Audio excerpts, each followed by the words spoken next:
East Tennessee State University is gearing up for their second annual Domestic Violence and Sexual Assault Summit to educate people in the prevention and the response to these issues. And here to tell us a little bit about this event is Ruth Taylor-Reed. Thank you so much for joining us. Thank you for having this conversation. This is a tough conversation. It is. For a lot of people, whether they've experienced it or whether they just feel uncomfortable talking about it. It's something that we need to talk about, right? It is something we need to talk about. You know, Tennessee consistently places in the top 10 for domestic violence cases in this country. So that to me speaks a public health issue.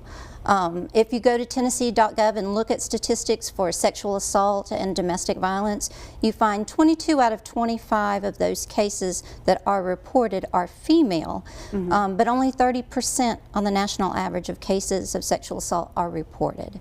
And I think that what we're looking at is a crisis, a national crisis, and part of that is because these conversations aren't had often enough.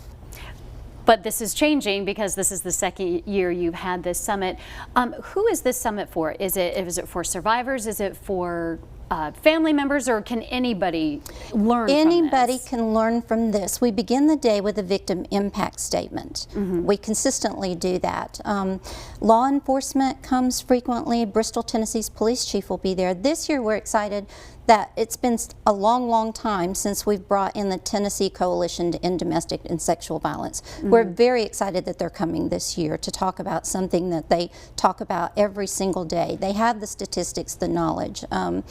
We want to see those who are first responders. We want to see victims unite. Last year, it was compelling for everyone who attended, not only to hear the victim impact statements, but to see. Once you see faces, it becomes much more real, much more personal.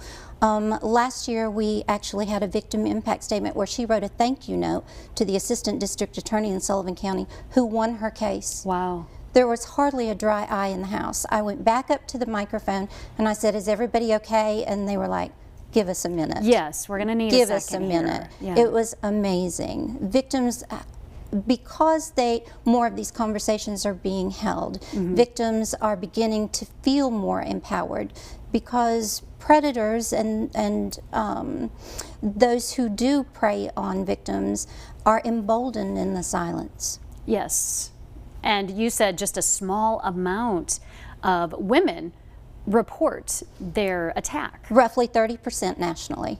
It's scary, it really is. This year we are also featuring the Women's Rights or Human Rights poster contest. It has traveled nationally and we're excited to have that. We're also excited to have national artist Melissa Vandenberg's art to be represented as well.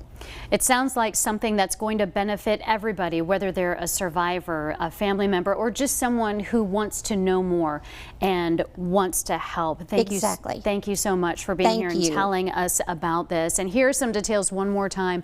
The second annual Domestic Violence and Sexual Assault Summit. It's happening April 2nd from 8 until 4:30 at the Brinkley Center on ETSU's campus. A registration fee of $89 required, $55 for students. This includes breakfast, lunch, and break, so it is well worth it. For more information, there's a number on the screen that you can call. We'll be right back. Stay with us.